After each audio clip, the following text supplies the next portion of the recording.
mentioned in every ancient society under different names. And these are interesting to me. This is what they're called by some Central American shaman, the flyers, just a name.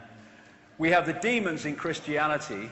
We have the archons, that is the name for these entities of the Gnostic belief and the Gnostic writings from like 2,000 years ago, around that period and later. And the Islamic jinn.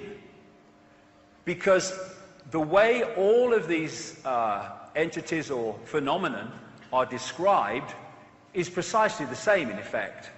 They're different names for the same thing.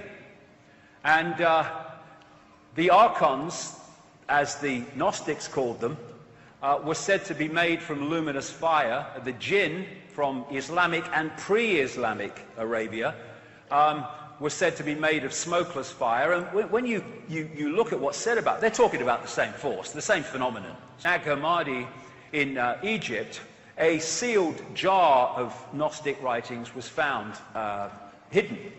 And from that has come a fantastically greater understanding of what the Gnostics were talking about. These were mystics. They went out into other levels of reality. In many ways, we call them shaman today, many of them. This is what they talk about in these writings. They talk about the Lord Archon, or what they call the Demiurge, and the Archons that serve the Demiurge and the Lord Archon, as they call him. People call Satan or the devil as well. That these Archons, jinn, different names, have the ability to create fake realities, to distort reality, counter-mimicry, to give people the view or the feeling of a perception that seems real but isn't. Mind parasites, they possess the mind and influence the mind in a negative way, particularly in a negatively emotional way. The one word they say that can absolutely describe the archons is deception. And also they say that one of their great means of operation, modus operandi, is to invert everything. That's what they're doing, counter-mimicry. They are inverting what is already created so it becomes something else. And it's no accident that one of the great forces that worship these archons within human society, what we call Satanism, use inversion as part of its symbolism. The inverted cross, the inverted five-pointed star. Russians, knowingly, some of them, most of them unknowingly, that are promoters and pushers of the archontic agenda, they are famous for bloody lying, inversion of truth. This is a quote from the English writer Noel Coward, who said, quite rightly, "It is discouraging to think how many people are shocked by honesty and how few by deceit. Such is the level of deceit in our society." One word to describe the archontic influence: deception. So this force I talked about earlier that operates behind the crazes in politics and banking and business and media ownership and all the other stuff is this archontic force, which takes many expressions, as I'll come to. And this is absolutely, massively significant. The Gnostics talk about something called hell in relation to these archontic manipulators, and hell means, in our translation, simulation of a virtual reality. A reality that appears real to the decoder, but is not actually real. It's a fake reality. I would suggest that if we stay only at the level of the five senses, only at the level of the world we see banking scams, manipulated wars, Orwellian imposition, then we're not going to get truly what is going on. Because I say this, look at it. This world has been changing and is changing so rapidly in terms of all different aspects of this control system, the way they manipulate education, manipulate wars, put in the people they want as presidents, give us all this shite through food and drink, control the media, manufacture the global warming scam, big pharma, and 9/11 and all that stuff. And it's coming in such a coordinated way. So if we are going to think that this situation that we're seeing unfold goes back to a few men and women in dark suits or whatever, sitting round a table saying, what's our next move? We are clearly massively missing the point. What people make of it is up to them. My right to say it is up to me. So yes, it's not just people sitting round a table somewhere in the world discussing the next move. There's the level where we see this unfolding in the news and what have you.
And it's all about the control and programming of perception.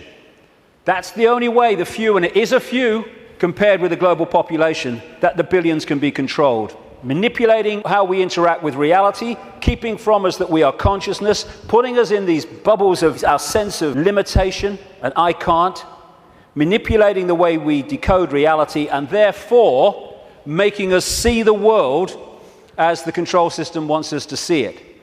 That's the basis of all of it going through the day, because that's the basis of all of it going through the whole conspiracy. So yes, of course, on one level, it does manifest as dark suits sitting around a table discussing the next move. But that's still the play-out world of this conspiracy. It's not its origin. It goes beyond them into the advisors in the shadows, the Mandelsons in this country. Peter Mandelson, if he's not manipulating, he gets withdrawal symptoms, that man. And into the Rahm Emanuels, ditto, in America, the controller, handler of Barack Obama. It goes into deeper levels, beyond them, deep in the hidden secret society network. And eventually, it goes out of this dimension. And that's where this whole thing is really coming from. Beyond the frequency range of visible light. They can come for so long, but their vibrational difference, incompatibility, means they have to leave. They can't stay for long, although there are technological ways they can stay for longer. And they operate outside visible light, and they manipulate this reality through bloodlines, interbreeding bloodlines that I'll come to.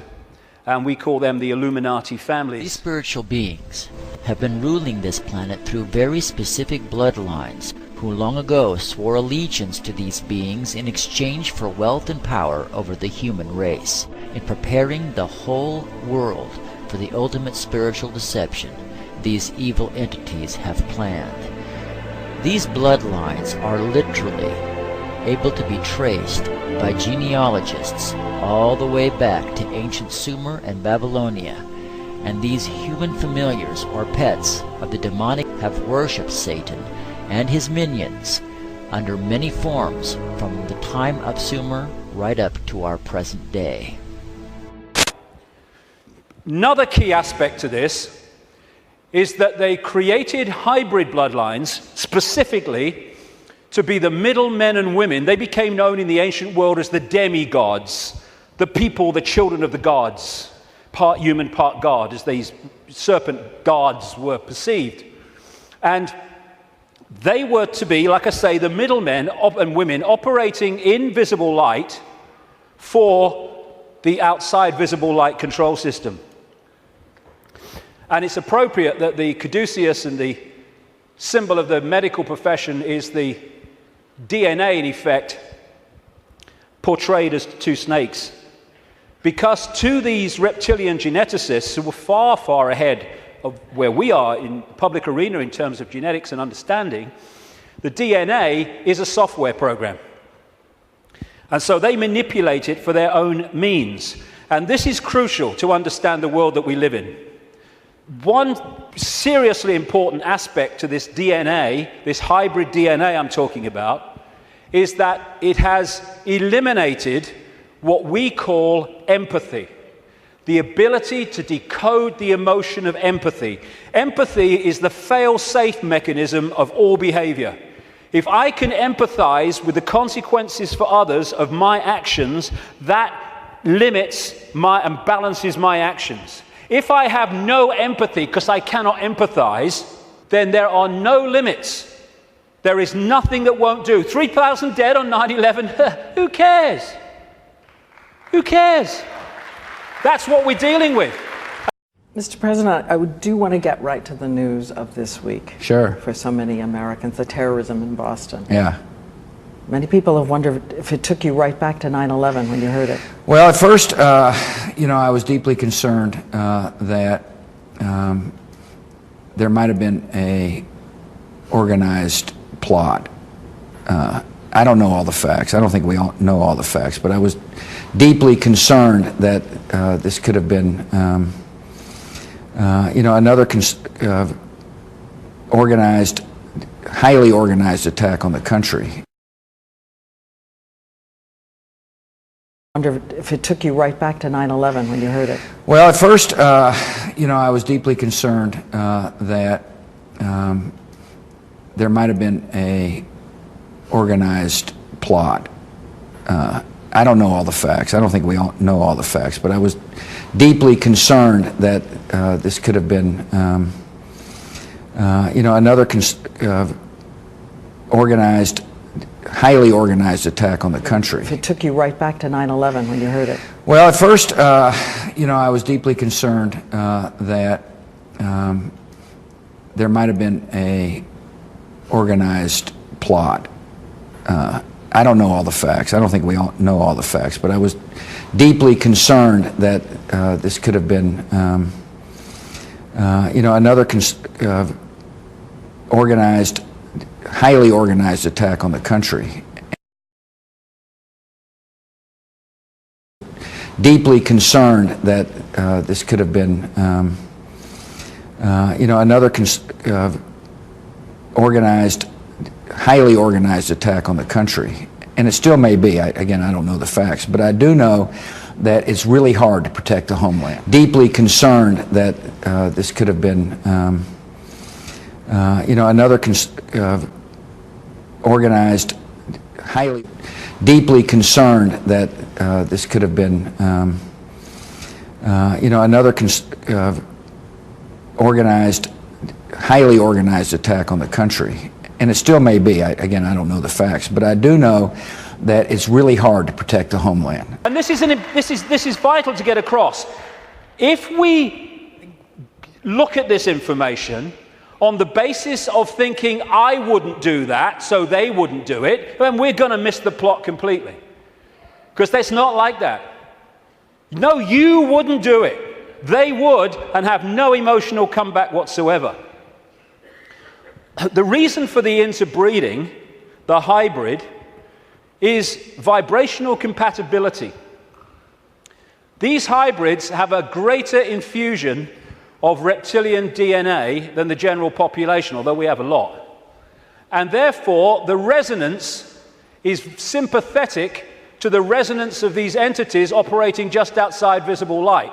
And through this resonant connection, like two radio stations talking to each other, the possessing entity outside of visible light can control the thoughts, actions, perceptions of the intermediary. Theme of possession is as old as history, right up to the present day.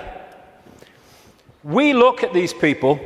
All these pictures are by Neil Haig, by the way. Anything that looks like this. Great, great, great friend of mine, great artist. And this image symbolizes the fact that he looks at him with invisible light and he sees George Bush, nothing else.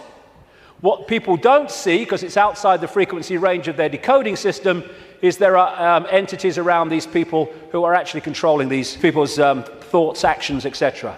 A number of psychics have said to me around the world how they've seen people walking along the street or wherever, and then they've seen like an ethereal reptilian entity locking into these bottom two chakra points, the emotional level, one of them is, and floating around with them. And this is a kind of a good analogy. You know when there's scientists in a laboratory and they're trying to work with something that they can't touch because it's too dangerous, what they're working with will be in a tank, and they'll put gloves on, which allows them to be outside the tank, but to manipulate inside the tank. Well, that is a very good symbol of what I'm talking about. These Illuminati bloodlines, these hybrid bloodlines, operate like those gloves, operating inside this reality. And Neil symbolizes these Illuminati families with invisible light as this bearded man. Whenever you see him as we go along, that is symbolic of the Illuminati families controlled beyond human sight by these reptilian entities. When the world started to recover from great geological catastrophes, which I'll come to in a second, there were areas of the world that stood out in terms of their abilities and potentials and advancement. These were some of them, and this area is particularly important to the bloodlines I'm talking about. The area that was once called Sumer, thousands of years BC, and became Babylon. This is why Babylon comes up in the writings of these people so often. And it's Mesopotamia, the land between two rivers. They didn't invade Iraq just for oil or just for anything. They didn't invade it for one thing, but multiple things. But one reason they're so obsessed with Iraq is because to these bloodlines in control of the world today, this is a very significant, almost religious piece of land of historical importance to them. As Sumer and Babylon broke up, these bloodlines started going walkabout. They became the royal families of the world. And what do royal families claim? The right to rule because of the divine right to rule. The Chinese emperors used to claim the right to be emperor because of their genetic connection to the serpent gods. And this is a theme all across the world between the serpent gods and royalty. They became the aristocracy and the royal families, claiming the right to rule because of their DNA. Just down the bloody road from here, we have a head of state in Britain to this day who is only head of state because of her DNA. Head of state because of her DNA. I actually made a complaint, nothing happened to it, but I made a complaint to the Race Relations Commission, or whatever they call it. They said, if you see racism, report it. So I reported the royal family. I thought, well, I mean, you would. Aristocratic and royal families moved on. Eventually, when the people started to rebel against overt royal control dictatorship, these families, some of them stayed in the royal families overtly, and there's still some around, like ours. But these families moved into politics, into banking, into business, and became the dark suit, but they still perceive themselves as royalty, as special, because of this genetic connection to the serpent gods. And through the British Empire, the so-called Great British Empire, and the other European empires, as these bloodlines moved up into Europe from the Middle East, etc., they exported these bloodlines all over the world. And we saw them in power in what we call colonization. But there's two types of control. One has a finite life, one can go on forever until it's exposed. The one that has a finite life is a dictatorship that the people under dictatorship can see, touch, and taste. Communism, fascism, apartheid. People know where they stand, and eventually, therefore, they will rebel against it because they know what they're dealing with. The greatest form of control is a control you can't see. Prison without the bars. You can't see the bars because you'll just sit there. People do not rebel against not being free when they think they are. And that's the idea of replacing the colony control with another kind of control called freedom. So what happened is, as these colonies, like the United States as it became, etc., and all the others around the world, as they were given independence, what was left out in those countries were the bloodline, under different names, the secret society network that manipulates the bloodline agenda, and those countries have gone on being controlled ever since. But because they have the ability to have a vote every 4 or 5 years, they don't realize they live in a tyranny. And that's how it works, the prison without the bars. And until it's exposed, it'll go on forever. And so these kind of people, especially the Rothschilds, they are major, major players in this. They are the middlemen for the manipulation of this reality from these entities mostly outside of this reality. Vessels to be possessed.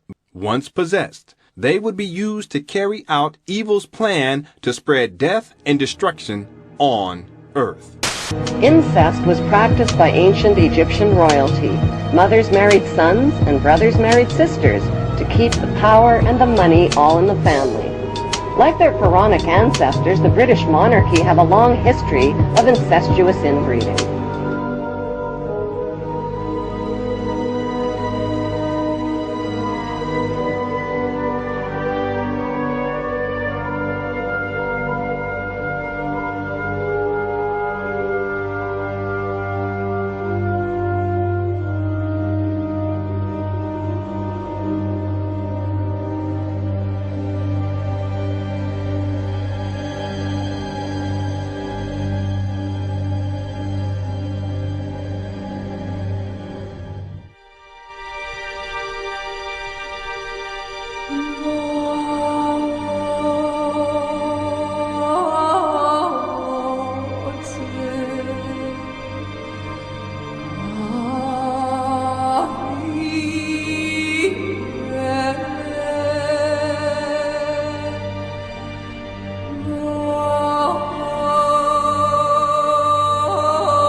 what they've created is like a global transnational corporation. What you have with a corporation is you have a headquarters somewhere in the world, and then in each country you have subsidiary companies of that headquarters, that central point. And all the subsidiaries in the world carry out the policy of the central point. Well, what these Illuminati hybrid family networks have done is create exactly the same, but instead of companies, they are secret society networks. So you've got the center of the web in Europe, for historical reasons, at operational level anyway, people at places like London, not the British government, the secret society centre in London.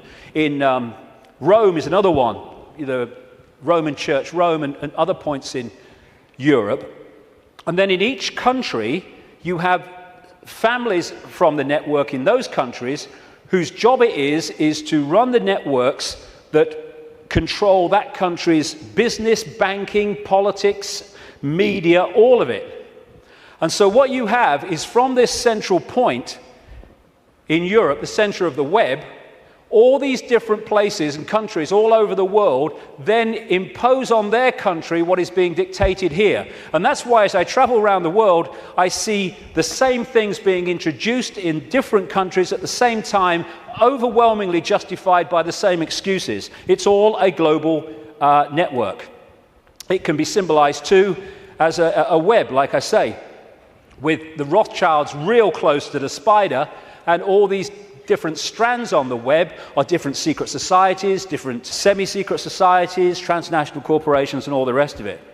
So when you see all these different names of these corporations that dominate the world in so many ways, and the pharmaceutical cartel, and the oil cartel, and all the rest of it, the biotech cartel, they're all different names or different masks on the same one face.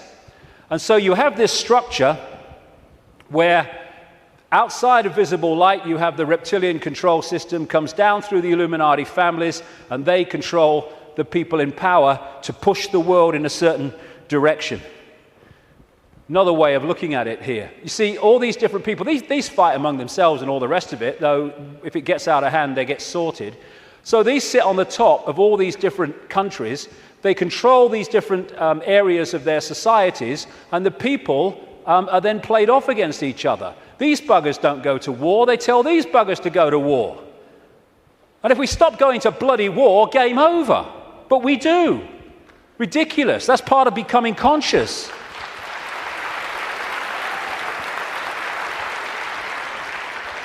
So these people are just pawns in a game in a way, genetic pawns in a game. They're just kind of shells to play out this agenda with invisible light. I mean, some batches are better than others, of course. Tunnel der Welt feierlich eröffnet worden. Wir wissen, der Gotthardtunnel ist sozusagen das Herz, hat jemand geschrieben, und die Aorta fehlt noch, und deshalb ist unser Verkehrsminister jetzt mit großer Intensität dabei.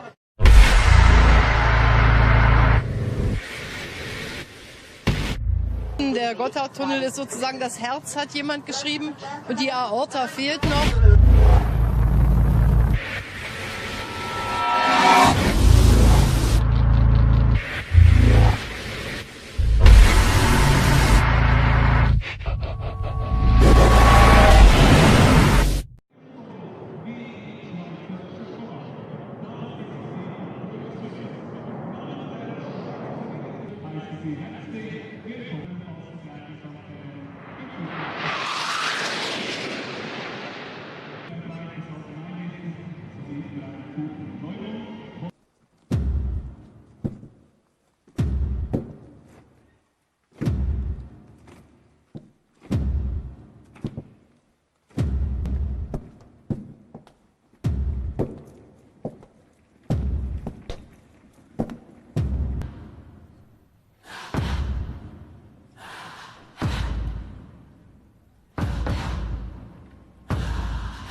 całe. Estetycznie.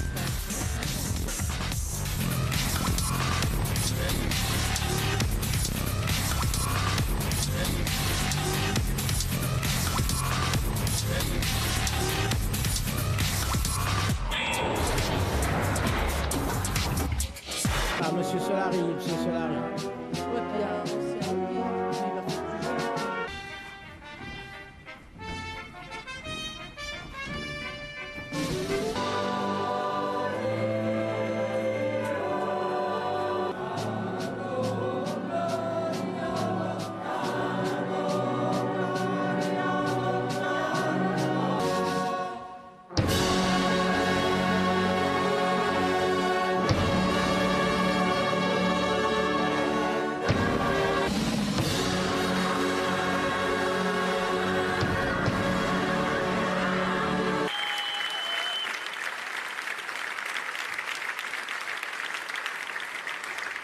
without indulging in the occasional dark ceremony. This footage is claimed to be evidence of one such ceremony. In the clip, 3 men sat in large green chairs before an audience, watch as a private female dancer performs a chair-based routine for them. So is this actual hard evidence of the Illuminati in action? Is this a private ceremony for their leaders? Rumors and rumblings of their activities over the years capturing the imagination of the masses and the media on a routine basis, and not for good reasons. Then again, considering their logo is literally a skull and crossbones, it's perhaps safe to assume that they may not be the most decent of folk. You never meet an animal-loving Peace Corps member enthusiastic about recycling with a name like Skeletor, would you?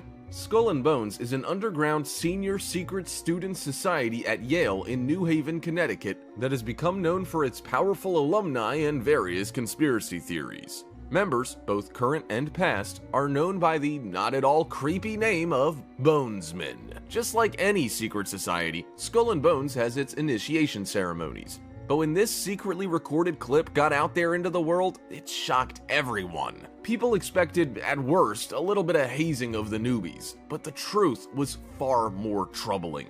Not just because of what was seen on camera, but what was heard. The footage of the ceremony was so creepy, the full clip is no longer available, but what we do have is a significant chunk of the footage.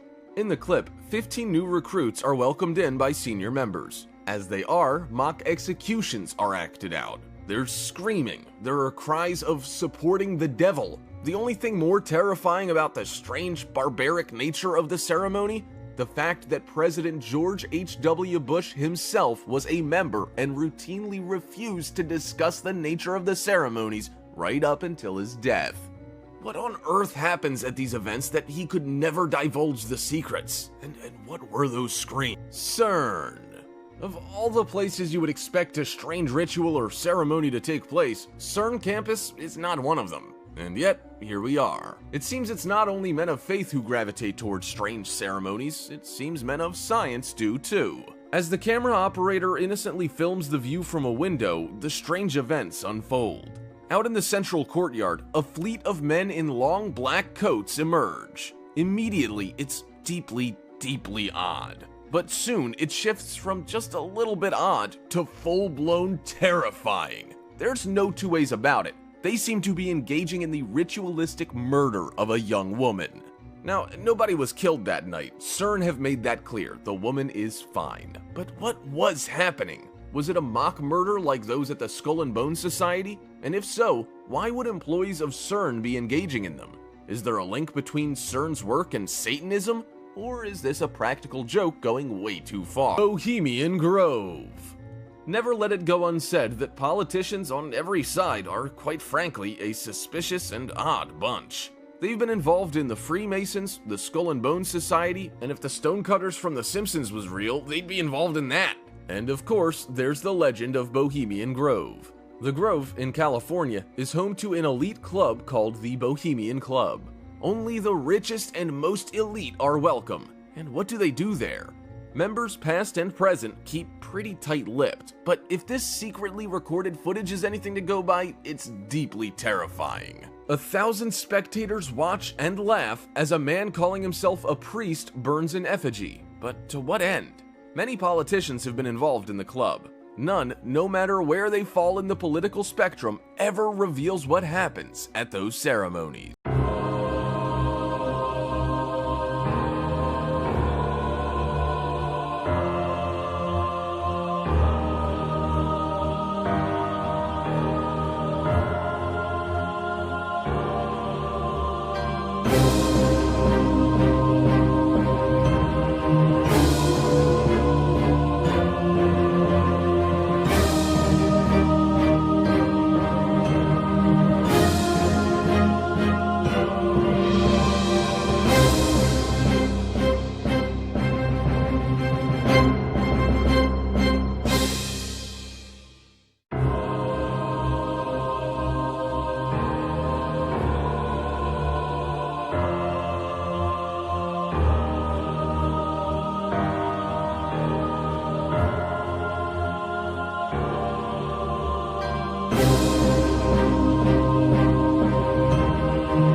The Bush lineage has blood ties to a great number of former presidents. George Washington, Millard Fillmore, Franklin Pierce, Abraham Lincoln, Ulysses Grant, Rutherford Hayes, James Garfield, Grover Cleveland, Teddy Roosevelt, William Taft, Calvin Coolidge, Herbert Hoover, Franklin Roosevelt, Richard Nixon, and Gerald Ford. Michael Tessarion points out in his work that Bush is closely related to every European monarch on and off the throne, and has kinship with every member of Britain's royal family. Bush's family tree can be documented as far back as the early 15th century. He has a direct descent from Henry III and from Henry VIII's sister Mary Tudor. He is also descended from Charles II of England. And we also find that George W. Bush is a direct descendant of Godfrey de Bouillon. George Bush Jr. is then found to be a cousin to both opposing candidates of his 2 terms in office, Al Gore and John Kerry. Democratic President Barack Obama also has blood ties with George W. Bush, as well as Gerald Ford, Lyndon Johnson, Harry Truman, James Madison, and the British Prime Minister Sir Winston Churchill. On the opposing side of the 2008 presidential ballot, John McCain is descended from Robert the Bruce, King William I of Scotland, and also Godfrey de Bouillon. Let me take you through this, branch by branch. The 101st Airborne Division, Air Assault. Vice President Dick Cheney, the man who's only a heartbeat away from the presidency, is actually a blood relation. He's President Bush's 9th cousin once removed. Cheney's cousin Barack Obama is also Bush's 11th cousin and the 9th cousin of Brad Pitt. But we're only just getting started. President Lincoln was President Bush's 7th cousin 5 times removed, and Bush shared more than just a ballot with John Kerry. That's right, they're 9th cousins twice removed. You were both in Skull and Bones, the secret society. It's so secret we can't talk about it. What does that mean for America? The conspiracy theorists are going to go wild. I'm sure they are. I don't know. I haven't seen the web. Number 322. Before we go, you and George Bush were both members of Skull and Bones, the secret society at Yale. The rule is, if someone mentions Skull and Bones, you walk out of the room. If you're both in a presidential, get rid of me here, you're both in a presidential debate, and the moderator says Skull and Bones, do you both leave the podiums? I doubt it. You'll hang in there. I think you'll see both of us have a terrific... You know, I'd love to have a debate with the president. There's also royalty in the Bush bloodline. Princess Diana was Bush's 11th cousin twice removed. And then there's this bombshell. Happy birthday, Mr. President. Sure, she may have been singing to JFK, but what about GWB? He is, after all, her 9th cousin 3 times removed. He's also related to Playboy founder Hugh Hefner, even Pocahontas, and Vlad the Impaler. Trace the family tree far enough, and you get Madonna, Celine Dion, and Tom Hanks. I've had a lot of, laughter and ridicule, so what's bloody new about this? And people say, well, you can't go from a solid body to a solid body and back again. And I'm saying, do you know? I agree with you. Of course you can't. But that's not what's happening, because there is no solid body. It's all happening as a decoding system. There is no solidity. So what shape-shifting is you have a situation like this, and the front dominating from our perception of observation energy field is the human one. So we look at George Bush or somebody, and we see a human. But sometimes, especially at times of high emotion, this shift can happen where the reptilian field comes forward. And as it does so, becomes the dominant one, often briefly, the observer now starts decoding that. And then it shifts back, and you start decoding this. And to the observer, decoding that shift, creating the holographic reality in their head, which is where everything happens, to their observation, someone's gone from a human to a reptilian and then back to human again. Tunnel der Welt, feierlich eröffnet Wir worden. wissen, der Gotthardtunnel ist sozusagen, das Herz hat jemand geschrieben und die Aorta fehlt noch. Und deshalb ist unser Verkehrsminister jetzt mit großer Intensität dabei.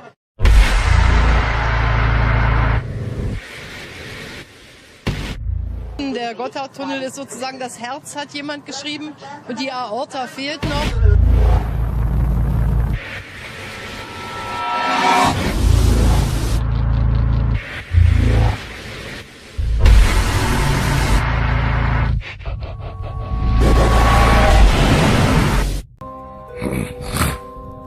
James is not here anymore.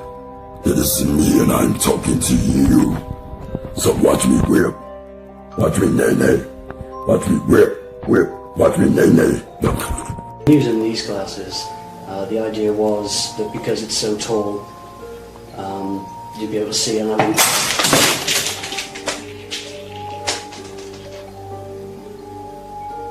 why am I even surprised? It's kind of like a combination of channeling, possession. I don't know. When you get into a character, it is like channeling. It's kind of like a combination of channeling, possession. I don't know. When you get into a character, it is like that something happens that you don't know where, but it seems to be passing through you. Yeah. Do you think you're blessed, or where does all this come from? Touched. In the old days, this type of blessing, you'd end up being like burned at the stake. He was very funny, but kill him anyway. You know, it's I don't try and claim. Oh yes, it's all mine. It comes through you, I think. The greatest trick the devil ever pulled was convincing the world he didn't exist. Many years ago, I named my alter ego Sasha, and it's something that stuck. I feel like Sasha is a big treat for my fans. It's definitely exciting. Sasha is my alter ego.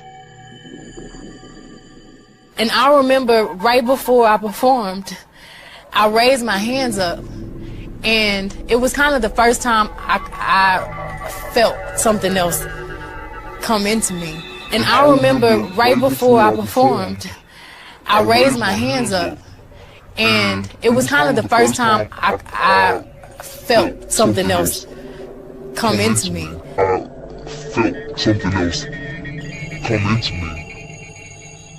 I felt something else come into me.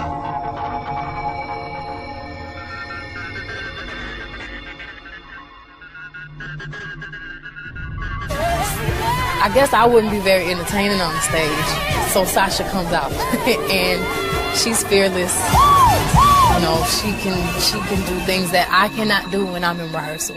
I mean, I can try, but then it just doesn't happen. I can sing notes and sing strong and do all these things that when I'm just by myself, I can't do. I remember right before I performed, I raised my hands up, and it was kind of the first time I felt something else come into me. And I knew that was going to be my coming out night.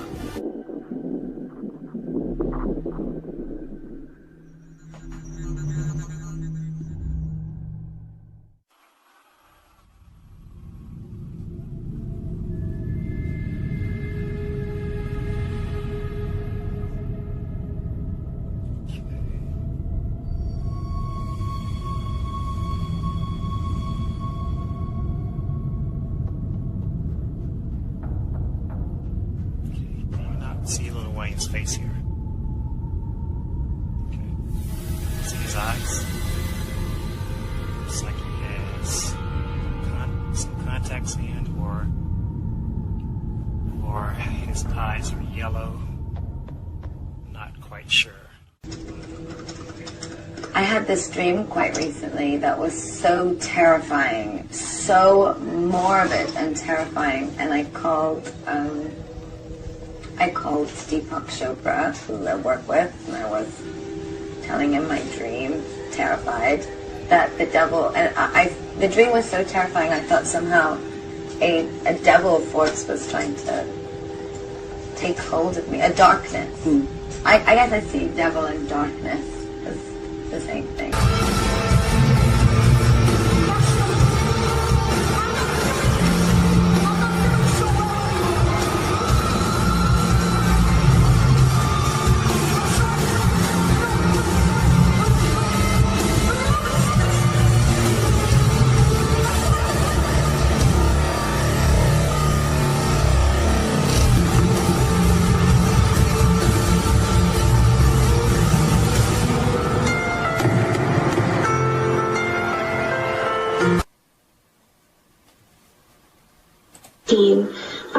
Because I grew up in a household where all I ever did was listen to gospel music, and my parents are both traveling ministers, and so I kind of sang about what was going on in my life at 15, and that's how I got introduced to the music industry. I swear I wanted to be like the Amy Grant of music, but it didn't work out, and so I sold my soul to the devil. Because I grew up in a household where all I ever did was listen to gospel music, and my parents are both traveling ministers, and so I kind of sang about what was going on in my life at 15, and that's how I got introduced to the music industry. I swear I wanted to be like the Amy Grant of music, but it didn't work out, and so I sold my soul to the devil.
So does that mean that you get to see all the secrets? I mean, you share everything with each other?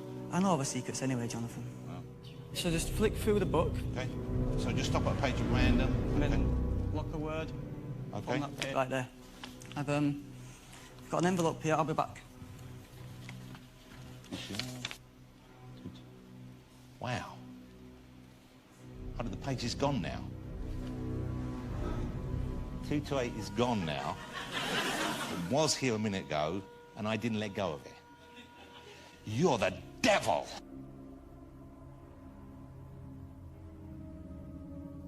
Because it's the demonic spirits using these human beings. Do you understand that?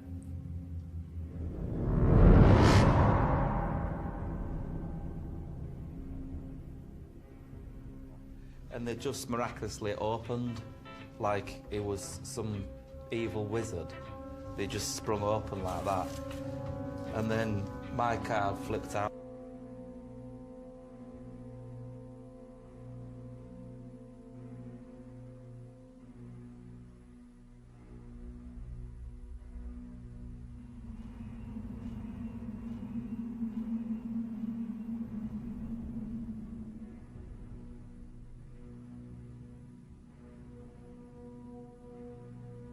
have sold their souls to the devil. In return, the devil gave them special power, fame, and fortune in this world. Assistance from the devil and demons is the way these top magicians have acquired these special, quote, magic skills, which makes them different from regular magicians who aren't necessarily receiving spiritual intervention. The spiritual assistance and intervention of demons is the only explanation for how the world's top magicians are able to do what they do. The real explanation for how the instant changes are made is that they happen with the assistance of demons. World-famous face changer Quan said, quote, face changing is a very secretive art form. 邊面嘅技巧呢，就係好秘密嘅。 Quan will not only change his face over and over again during his performances, but he will also instantly change the color of his entire outfit. So where is he getting the new outfits that he's instantly changing into? There's no place for him to store the outfits or the masks. How is he able to switch and move the outfits and the masks perfectly in the blink of an eye? If people are looking for a natural explanation for these acts, they won't find one. There's simply no natural explanation for the instant transformation of his garments or masks, let alone both. In this clip, face changer He Hung Qing makes an interesting statement about how the instantaneous changes are made. Actually, what is amazing about face changing is its mystery. Through performance and movements, performers are in effect playing with magic. In fact, face changing is a kind of magic.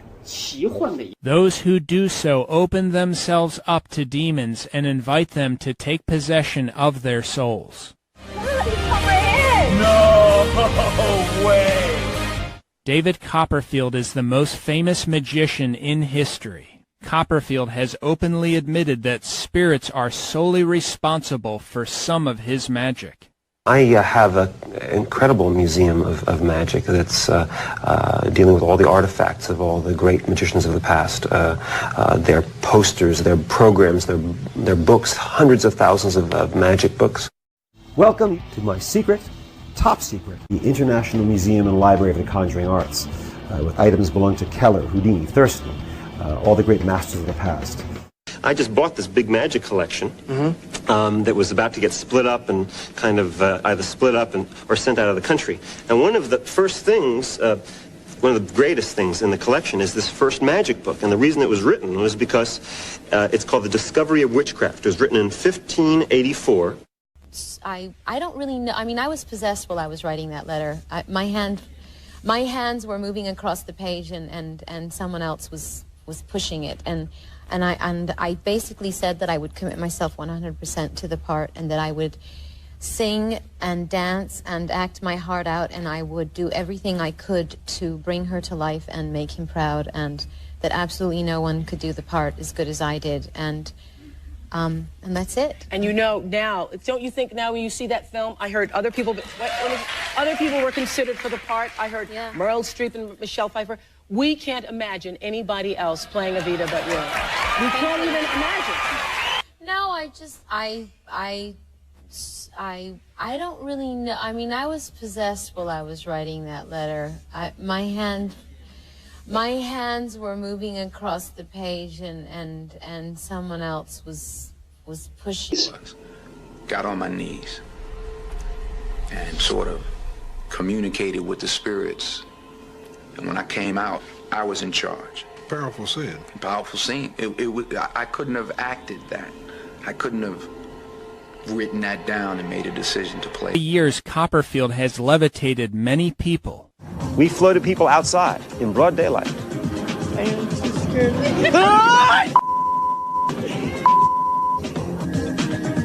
This is nothing.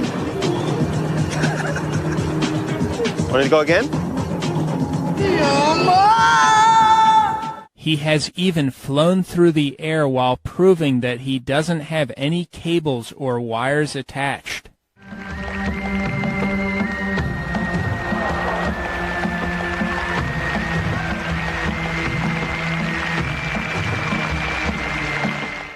He will even carry a person into the air with him as he flies around. Copperfield has included random members of his live audience in his magic acts throughout the decades.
Here are just a few examples.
First, the magicians have come to accept that the visible universe has an invisible counterpart, meaning they truly believe in the habitation of good and evil spirits in our realm and the next.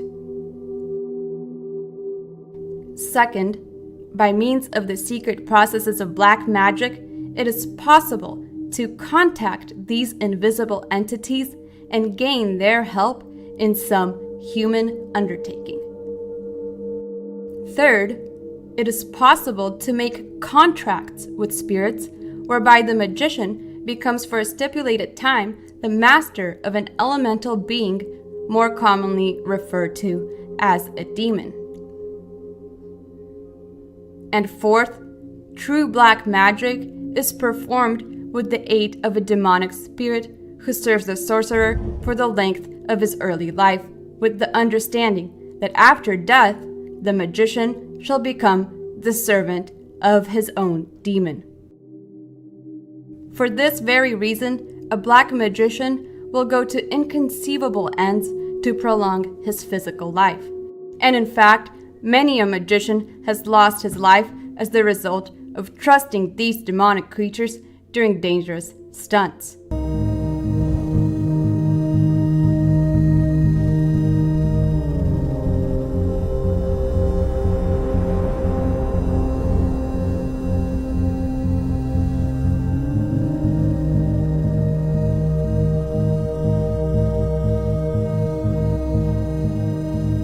With fire and brimstone, which is the second death.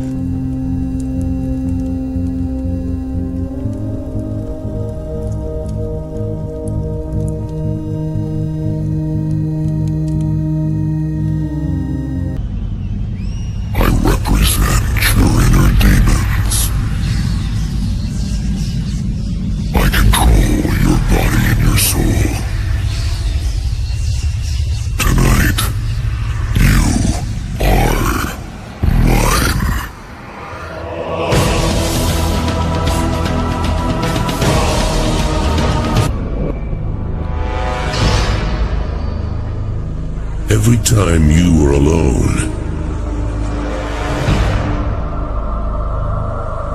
every time you were asleep, he is always there.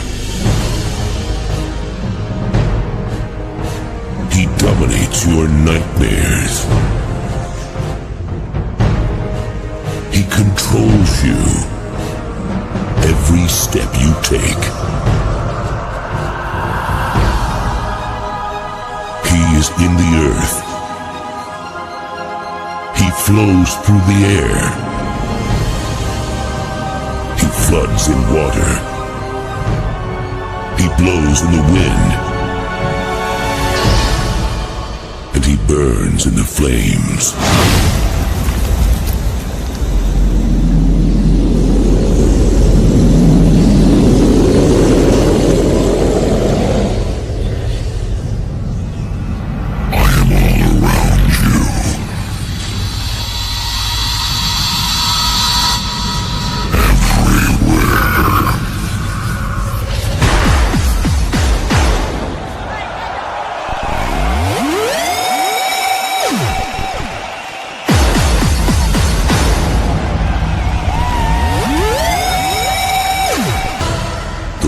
Advantage lies in his ability to influence the weak-minded.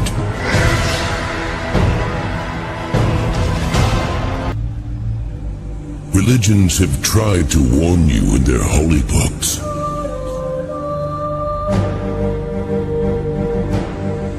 Teachings of peaceful tribes have told their stories about the truth.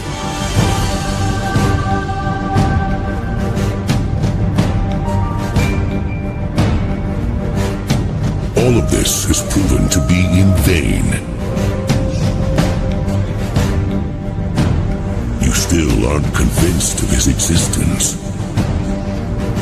You still haven't felt the strength of the dark side.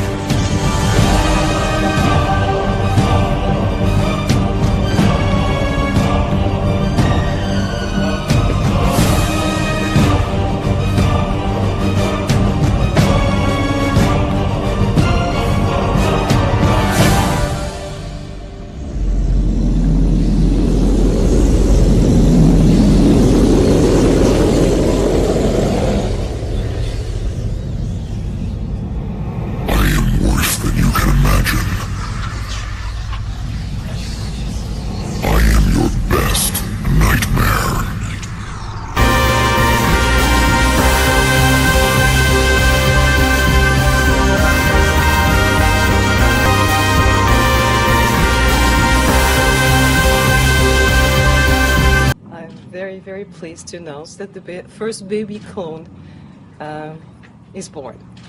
She was born yesterday at 11:55 a.m. in the country where she was born. So this will not give you more details about the location. These guys in the funny suits are making gene chips. The little needles are dropping tiny, nearly invisible bits of DNA onto glass slides. And where did the DNA come from? From babies. Thousands of them. I run a company called Cambrian Genomics. We make DNA and we sell it for money. We'd like to really allow anyone in the world to become a genetic designer. If you want to build a creature right now, what you would do is you would log on to a website called Genome Compiler. You would design an organism just by dragging and dropping these Lego DNA pieces. That information would be sent to our printer. We would print the DNA out for you. A lot of people think, like, because everyone will be able to design DNA, that everyone will have their own custom designer dinosaur that's hanging out in their kitchen. The problem with that model, though, is even though we've reduced the cost of making an organism, it doesn't reduce the cost of verifying that that organism is safe. We're not going to send it to you. We'll send it instead to a contract research organization, which does have significant resources to be able to keep it controlled and safe. And then they can actually take your DNA, put it into an organism, and boot up your new creature. In a closed-door meeting at Harvard University on Tuesday, nearly 150 scientists got together to organize the Human Synthetic Genome Project. These days, when Harvard isn't organizing black masses for its students, it's holding Bilderberg-like meetings to create a totally synthetic human genome. Their goal is to artificially synthesize all 3 billion base pairs or chemical letters in the human genome. Unlike the original Human Genome Project, whose purpose was to read the entire genome, this project, the Synthetic Human Genome Project, will Frankenstein into reality a transgenic human. This process, of course, will require gutting out a human embryo and replacing it with synthetic DNA. Not only will this pave the way for rolling out synthetic humans off the assembly line, it will pave the way for human cloning as well as chimera hybrids of all shapes and sizes. Flying pigs may soon become a reality, ladies and gentlemen, and with gene drive technology, they could have the code built in to force their synthetic genome onto subsequent generations. Clones breeding clones to naturally weed out the population. This will be a pivotal component to the post-human agenda. Since these future clones and transgenic humans will have little choice but to implement the plans of their originating laboratory, sooner rather than later we will see transgenic humans born with cognitive augmentation, half man, half machine, able to upload to the communications grid and ready to download their orders. Well, we're a company that produces 100% organic human sleeves. You're probably wondering what's a human sleeve. Well, if you gather around, I can let you know what we do here in full details. So here at Psychosec, we've been able to achieve true immortality by taking your human consciousness and storing it on a device called a cortical stack.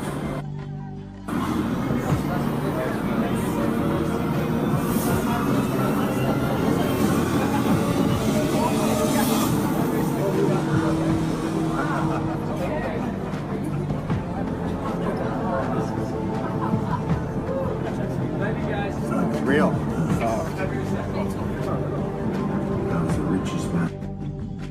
Now, human cloning raises deep ethical concerns. There is virtually unanimous consensus in the scientific and medical communities that attempting to use known cloning techniques to actually create a human being is untested, unsafe, and morally unacceptable. 2 days ago, the Senate voted to take the time necessary to carefully craft a bill that will ban the cloning of human beings while preserving our ability to use cloning technology for morally acceptable and medically important purposes. A hopeful society has institutions of science and medicine that do not cut ethical corners and that recognize the matchless value of every life.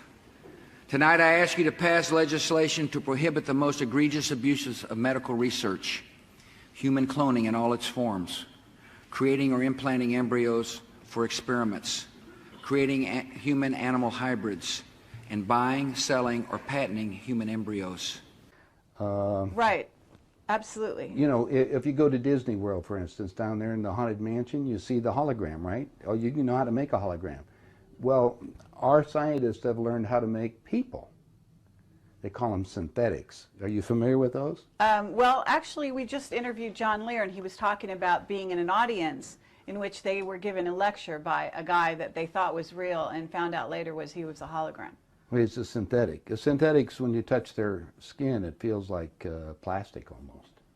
That's the latest technique. The old techniques, if you guys can rent a video, the boys from Brazil, rent it, because in it, it gives you the exact way how our government's been making people. Really? Yeah, Well, and the Soviets have a different method called... I mean, making people meaning temporary people? No, walking, talking ones. Meaning through genetics? You're not talking about that? Well, let me tell you. The movie shows it, but I'll share it with you right now. All right. All I need to do is take 2 cells off of your body, yours. Uh-huh. We give them a small electrical charge. I'm just they'll act like a fertilized egg. If I got a fertilized egg, all I need is a receiver in order to make it.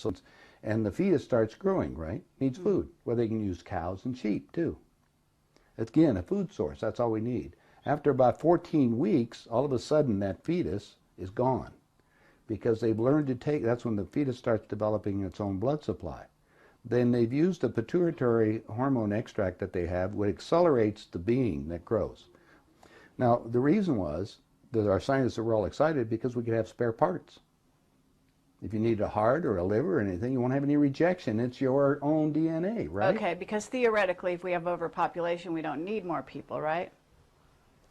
But the so-called elite are selecting on who they want to have around anyway, so if we want to keep people going as long as we can. I talked to the doctor that was working on regeneration of Castro, for instance. Right. On the DNA sequencing. And they're just learning about this. Well, my understanding is that a lot of presidents have already been replaced. That's right. Look at the person and listen to him speak. Look at his actions. And listen to everything that's there. Now, it's a lot easier to put somebody out in front to act as even Bush did. He had somebody else that was up there acting like he is and look like it. Even Hitler had he had his stand. In fact, his stand-in was the one that they found in the ground over in Germany. I mean, Hitler and Eva and the dog and 14 other people got aboard a plane and flew down to Barcelona, Spain. You were aware of that. And then ended up in Antarctica, or in Swabenland, and then died a few years ago in Brazil. That's what we heard. That's I have all the documents from our own government. Oh, you do? Okay. Yeah. Yeah, we have a contact, one of our Stalin contacts. Stalin asked for they tried to burn the body, and he got the body back, and he said, wait a minute, different ears, and the testicles were different and everything else, so they knew it wasn't Hitler. But is it a clone or not? Oh, now you know going about cloning. Cloning techniques, since 1938, they've been making clone people. There's 8 countries making clones. I have a doctor friend that all it does is treat the clones.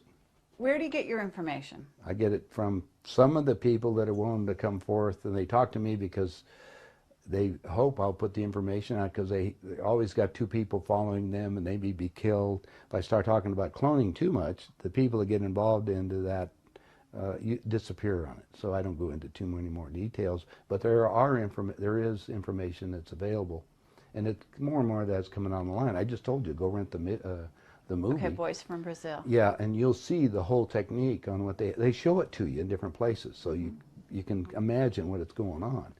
Okay, so now let's go to the next step, because this is the most important part. All right. If your physical reality that you have, based on this physical life that you have, this dream, is made up of the experiences that is impregnated on your body and in your mind, consciously, right? Mm-hmm. Your soul memory is another thing.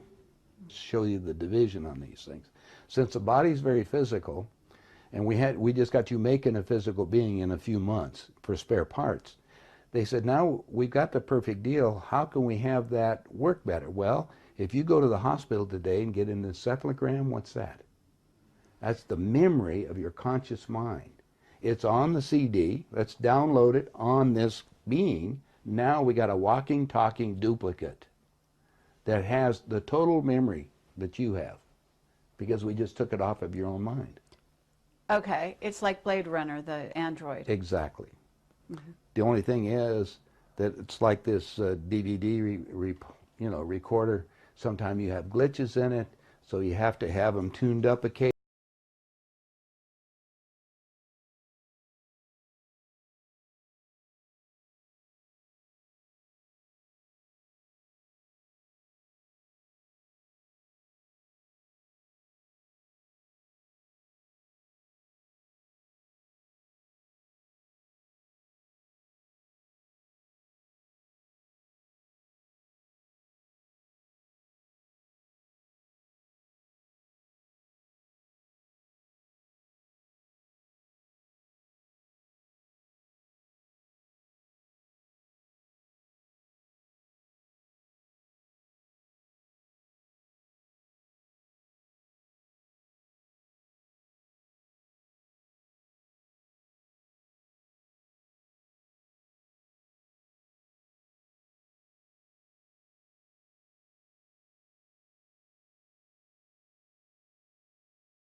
For now, the police in central Russia continue to collect evidence following a gruesome discovery earlier this week of almost 250 fetuses dumped in a forest.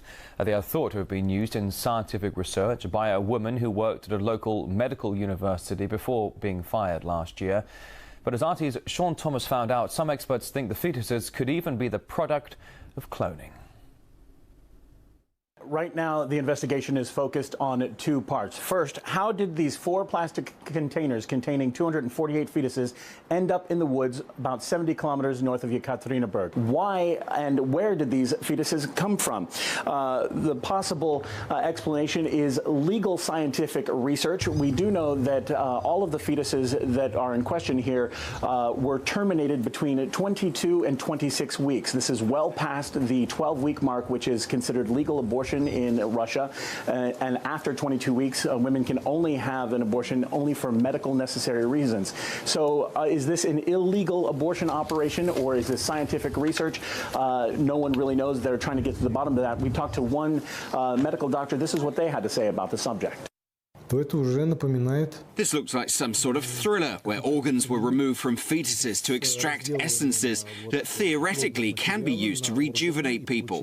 There was a criminal case in Ukraine a while ago when women were deceived into terminating pregnancies quite late to extract tissue for rejuvenation purposes. There is one woman who is in charge of some scientific research in the area. She was terminated in 2011. Police are looking to see if she had taken some of the material she was working with her when she left, and if this could possibly be that material. Now, there are some other disturbing theories saying that illegal scientific research could be behind this find as well. In fact, this is what one medical expert says on the subject. It may sound a bit fantastical, but these fetuses could have been the product of cloning, despite its universal ban, and that's why they were thrown out like that, since these were not future human beings, but half human, half artificial creatures.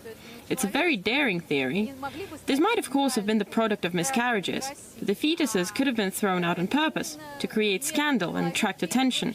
Maybe attract attention to the ban on cloning humans or to abortions, to shock people with the sight of these fetuses. We've been tracking this story from the very beginning and following the developments, and the feedback that we're getting is that it touches at the very core of what people believe, and so it's a controversial story. It has shocked many people around the world, and of course we'll be continuing to follow developments online at RT and here on screen as well as they become available.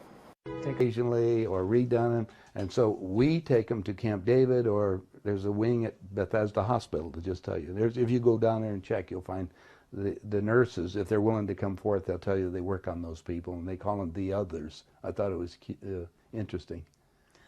They're people. Remember, these people can think and act, but they don't have soul. That's also prophesized. Soulless beings. That's true. That's true. Now we have another agenda that's going on, so you have to be careful of all this. You have to be in on the game right now, so they can sometimes will come into these physical beings that we make to manipulate them. I see. So now you have a combination effort that you have to look at, and discernment. You have to discern what the game is.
come on, dance with me, move your body, dance with me, move your body, dance with me, move your body, dance with me, move your body, your legs a bit.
Wo sieht sie Ihren Auftrag darin in Verbindung zu Luzifer? Da gibt es so einen Zweck.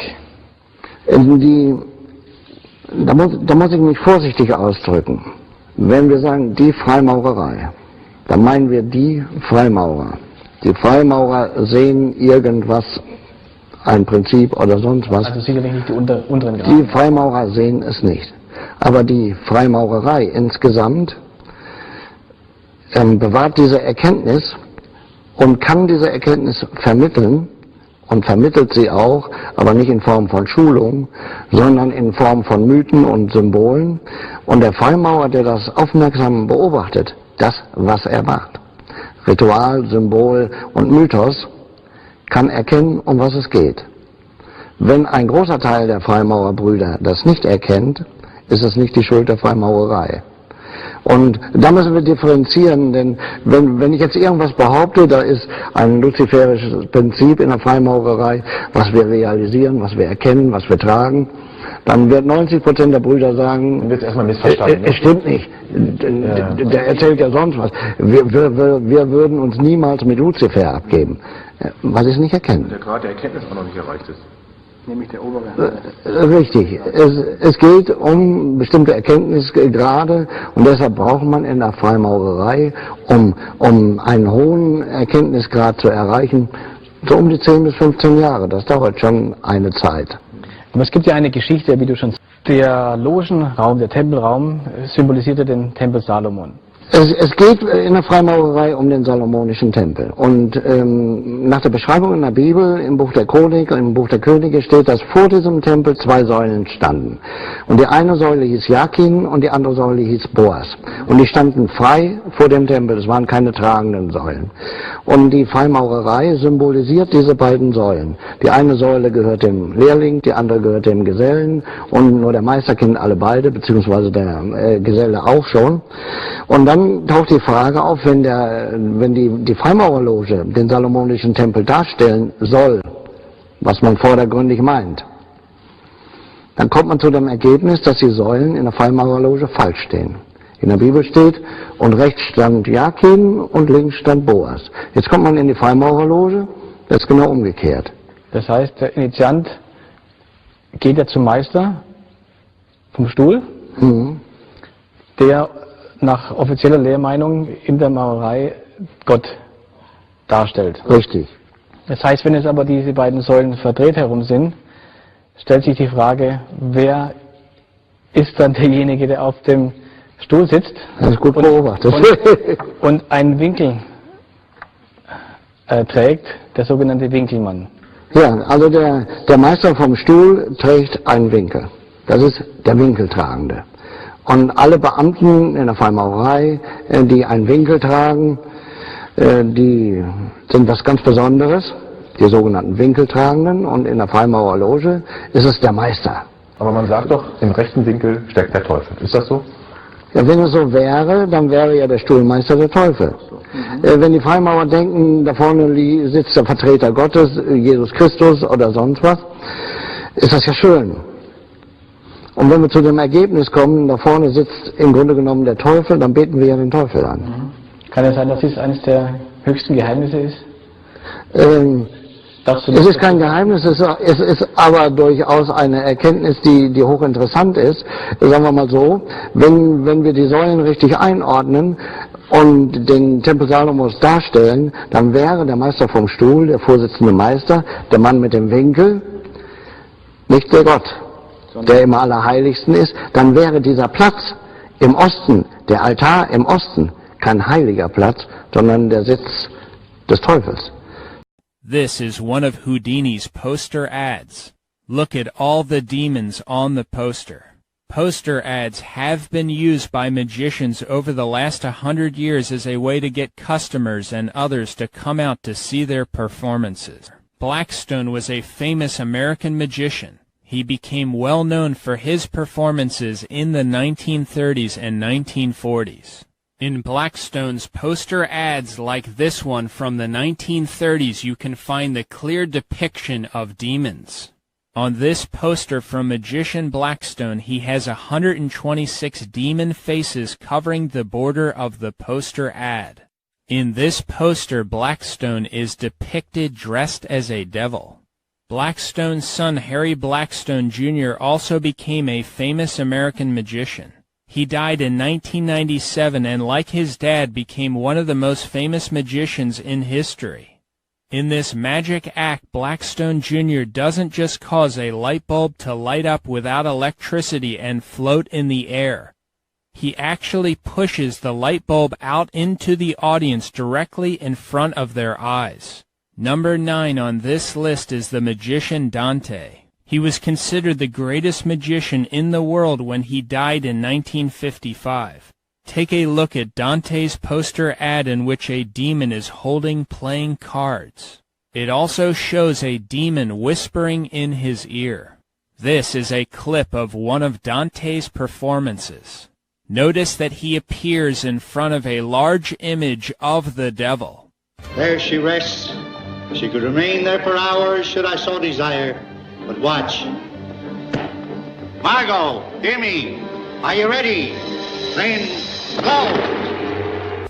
Ladies and gentlemen, boys and girls, for your pleasure, my assistants and I will present the famous Hindu rope trick. In this poster, notice how the demonic figure behind Dante looks just like him. You can see that there is at least one demon in all of these Dante poster ads.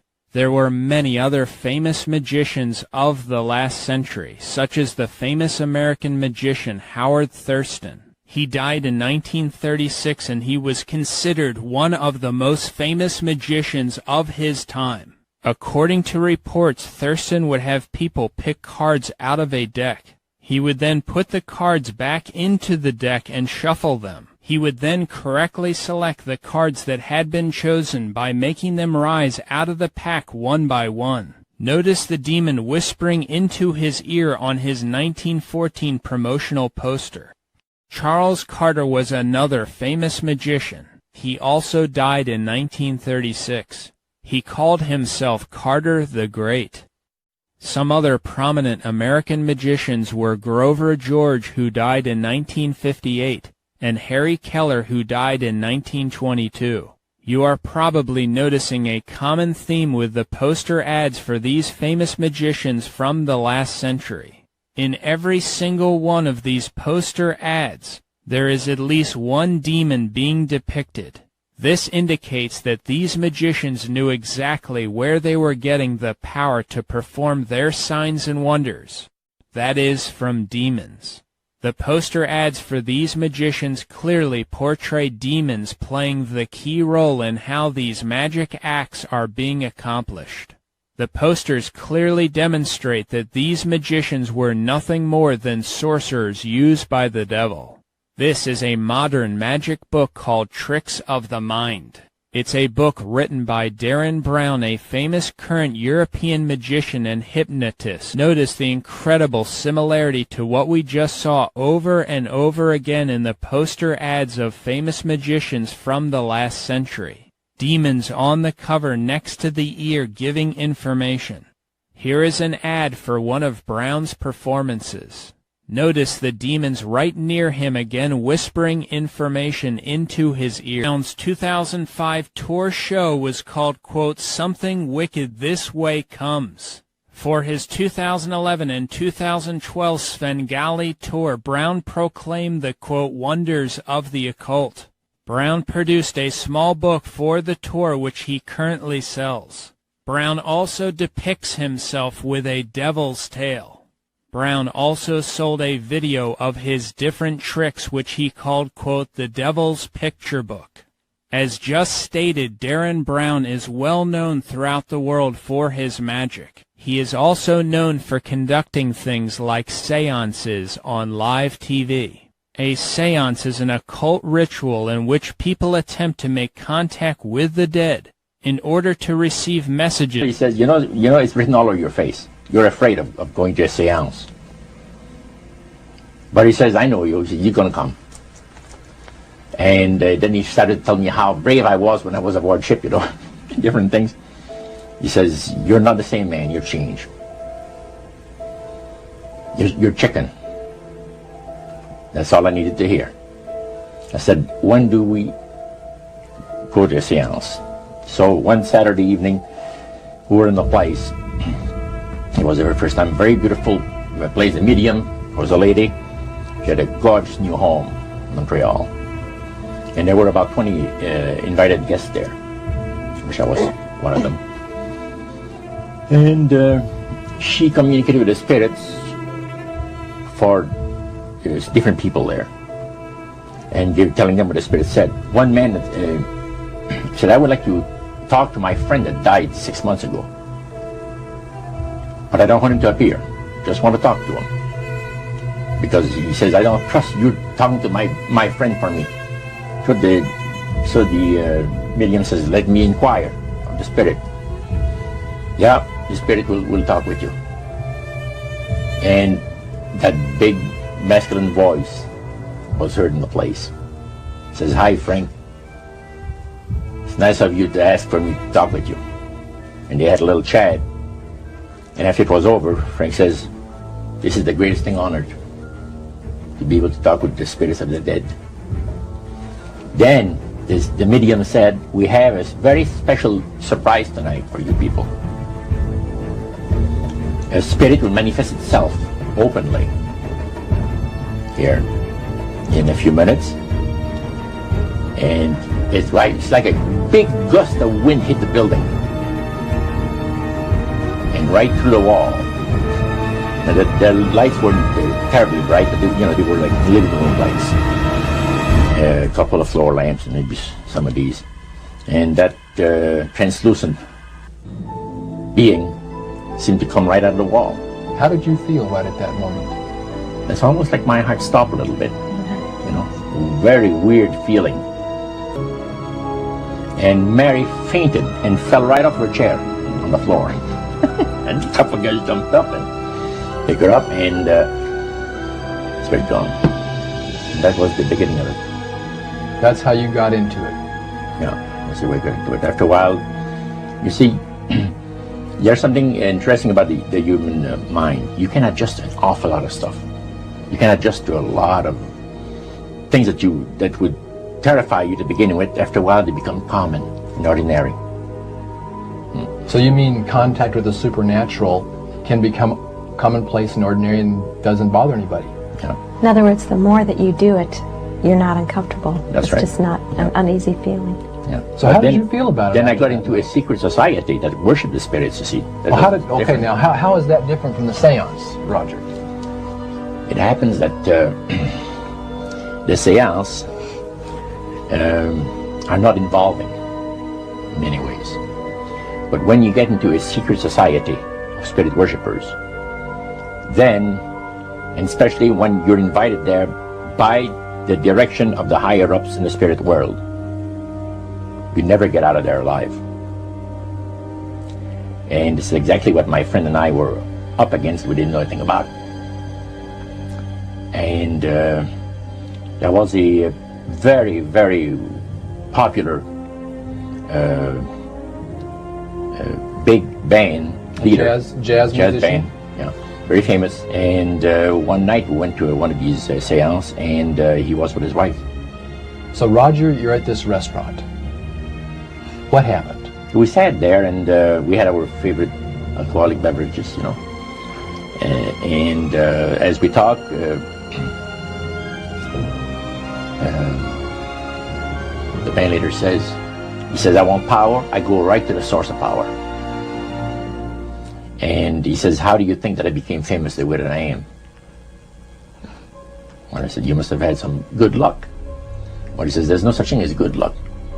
He says, there's either some power working for you somewhere, or you don't get ahead in this world.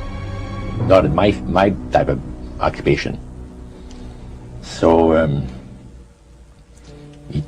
it went from there. We got talking about spirit worship. Did it intrigue you?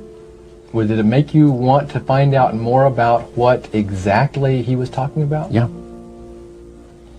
So he said the supposed spirits of the dead that you're talking with are demon spirits. Just set it out, just like that. Oh, yeah. It didn't make you uneasy when he said they were Well, you know, it shocked you a little bit, you know. Something that you first hear mentioned to you. He said, you guys have got a great future ahead of you. Because we've been told, the high priest of our society, secret society, has been told that the master has very special plans for you too. Now, what did he mean by the master? Satan. And we were interested to hear more about it. And he told us, he says, look, we worship spirits. We worship Lucifer and all his... He says, there was a misunderstanding in the whole thing. He says, among the inhabitants of the galaxies. And he says, our master was misunderstood. And God did not bear with him like he does with people that make mistakes today. So we're in a warfare, good against evil. And we happen to be the evil ones, but we're not that bad. He says, I look at this business between the forces of good and evil. He says, you believe in one person believes in God, and everyone believes in Lucifer. It's like politics. So the great controversy is real. And you've heard someone talk about it that's on the other side. He said, well, I hate to have to tell you this, but seeing that you decided that you're not going to have anything to do anymore with the master and his people. I hate to tell you this, that the high priest told me that a price has been put on your life. A medical doctor, remember, he gave me the name, has pledged $10,000 to have you done in. How did you feel whenever you found out that you had a contract out on your life? Well, it surprised me a little, but I had prepared myself for something worse. So that it didn't bother me too much. Because, see, the strength of the Lord, the word of the Lord was, the Spirit of God was giving me strength. Okay, was the presence of the Spirit of God evident to Roland there that Sunday morning? As we talked, and now he decided that he was losing the battle. He became very nervous. And he got up and went to the door, put his head on the door, and we talked there. He says, Mono, please, if it's not for your sake, do it for me. Do you realize what's going to happen to me if something happens to you? Things are settled. He lit a cigarette, and as he lit the cigarette, I saw his hand shake like this. And I said, you're quite nervous. Well, let me tell you, he says. There's a power here, a presence that I'm not accustomed to. I'm very uncomfortable because there's a power here that makes me terribly uncomfortable. Well, I said, you know what it is? It's the presence of the Spirit of God, the Spirit of the Creator, the life giver. And I said, every other power is subject unto that higher power. You're aware of that? Oh, yeah. So that's the way that it ended. He decided to go. He told you that you had a contract put out in your life. Yeah. How did you respond to him? He was nervous, but he said yes. to you, you're walking under the shadow of death, Morneau. How did you respond? I said, my friend, I've got some news for you. Not so much for you as it is for the high priest. And now the Spirit of God gave me very special righteous indignation. Have you ever heard of that terminology? That when I heard that they were going to do me in with, have me shot, I said, look, I got some news for the high priest and his boys. The day that they wipe me out and they do me in will be the day that the life giver is going to pull the bread of life on all of them, and there'll be dead cadavers there in the temple. And tell the high priest this: don't call funeral directors because they don't have enough, ambulance, but what do you call coffins? No, the wagon. Oh, hearses. Hearses. I said, you better call the fire department of Montreal. Then you pile them all up there, the whole 100 of them. I said, this is what's going to take place. He said, you're a fool. I said, you think so? They put a bullet in me, they're all going to lose out because the Creator will remove the breath of life. And I felt as sure of that as if it was a prediction that I think the Lord would have backed up my word. So how did he respond after you told him that story? Well, he said, I guess he says that I've lost my time. Before we part, he says, I don't want to even shake your hand because you're not a friend of mine no more. I said, have it your way. If ever we meet one another anywhere in the city of Montreal, don't you ever look at me like you know me because I'll ignore you and embarrass you, he says, wherever we are. He says, fine.